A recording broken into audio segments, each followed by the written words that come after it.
Hi, everybody. Welcome to Something to Talk About. And this is Kingsmoot week. We're going to do three of these. We're going to look at three people from the Kingsmoot, the guys who weren't Greyjoys. But before we do that, I have to say, hi! Welcome to Something to Talk About. My name is Taco. And yeah, I'll throw a three-parter at you this week. So instead of getting two videos, you're getting three. Why? Because I'm just going to cover the Kingsmoot. I'm just gonna cover Gylbert Farwynd, who's today. See, I even got a slide for him and everything. And then we got Aaron Ironmaker, and then Dustin Drum. It's spelled like Disdain, but that's a weird name. Well, I guess there's a lot of weird names. This guy's name's Gil. I'm just joshing. You guys back? Look like I lost you for a second. Anyways, how's it going? So if you don't know what's going on here, this is what's going on. I'm going to keep this up here for just a second. You can pause it if you got to read it. But yeah, I rocked through a Song of Ice and Fire characters. I did a poll way long ago, long ago, where I asked which Greyjoy characters, this is like July, should I cover? And it was two Kingsmoot guys, and then Baelor, Blacktide, and Tristan Botley. And I've now covered Tristan Botley. Baelor Blacktide won the poll, so I covered him first. Then I covered Tristan just not too long ago. And then I'm like, screw it. I decided a long time ago, I'm like, I should just cover all of the Kingsmoot guys because I love them all. So let's start with Gylbert, who's actually my favorite, Gylbert Farwynd, who is who I would have voted for because I'm into weird guys. I'm into weird guys. And these will go actually kind of fast because there's not too much about these characters. What you see is what you get. They're kind of just in that one chapter with Aaron Ironmaker kind of being the only exception and a little bit of disdain. But Gilbert's just in that one chapter. But he's fantastic. So let's talk about him. All right.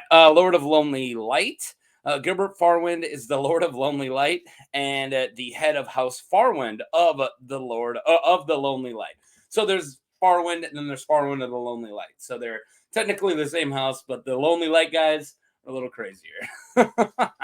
Gylbert is tall in spare with a clean-shaven lantern jaw and eyes of changing colors. Well, that's weird. Some claim that the Farwynds of the Lonely Night lie with seals and bring forth half-human children. Whoa. Let's just jump into it, guys. We're getting exciting fast.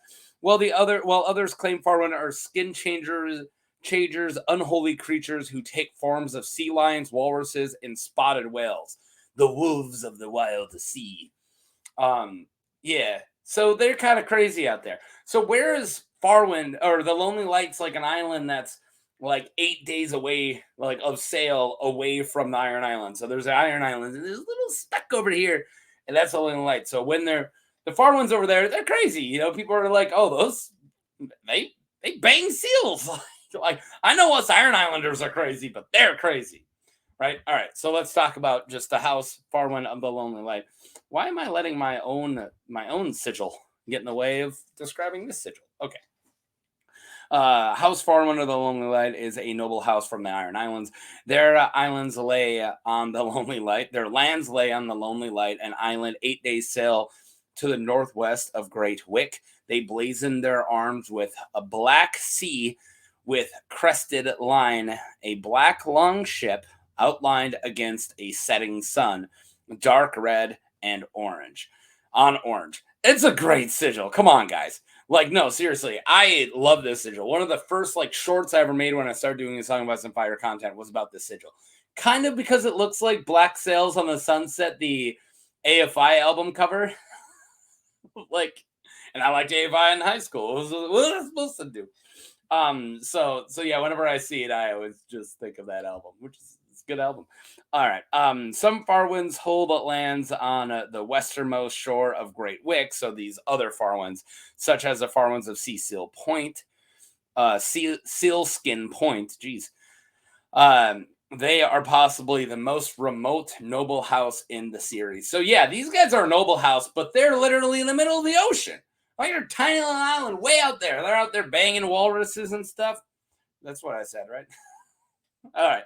So like I said, this Kingsmoot week. This is the first house from Kingsmoot. Pretty much right when I describe the people, the next thing I'm going to say is Kingsmoot. So if you're watching all three of these, sorry, I'm going to repeat myself with this slide. It's the same slide for all three. King Balin falls to his death while crossing one of the bridges of Pike, possibly, whatever. He might have been killed. Probably was. Shortly after, his younger brother, Euron Greyjoy, well, see, there you go, returns from exile and claims the Seastone chair in Pike. Balon's youngest brother, Aaron Greyjoy, learns of the king's death while initiating drowned men on Great Wyk, considering Euron to be a godless man unworthy of sitting the Seastone chair. No godless man shall sit the Seastone chair. Anyways, I don't know what happened there. Aaron Damphair calls for a Kingsmoot to choose the new king to be held on the holy island of Old Wyk. On Naga's Hill, as Naga's Hill was where the high kings of the Iron Islands were chosen in antiquity. Oh, can't talk today. All right. So what did I just say?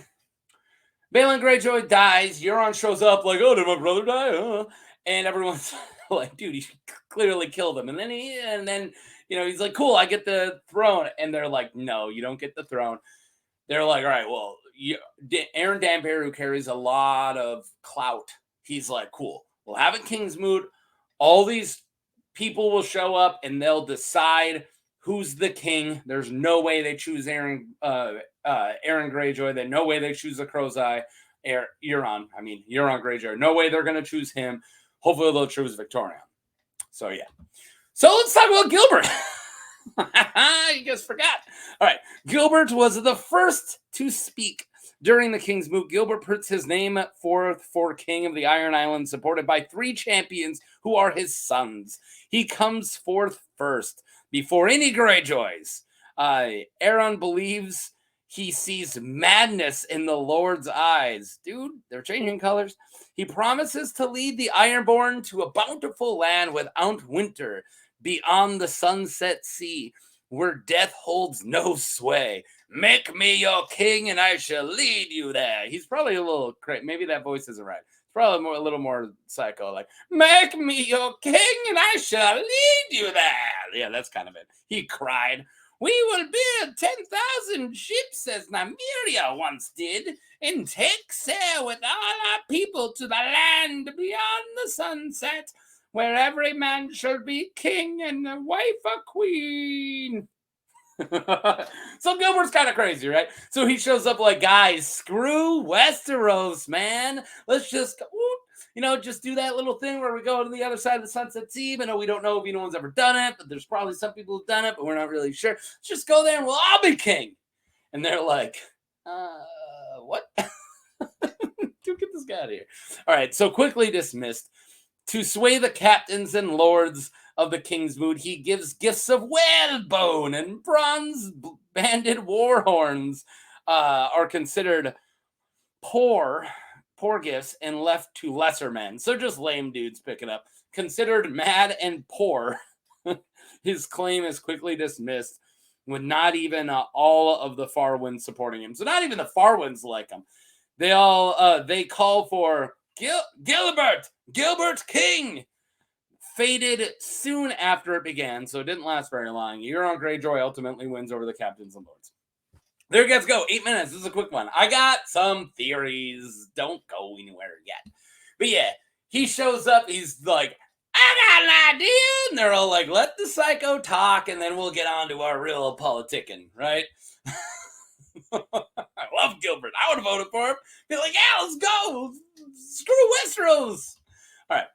Madman or prophet? I found 2 posts about Gylbert. The first by Greywater Reed on Westeros.org called Madman or Prophets, or just stole the name.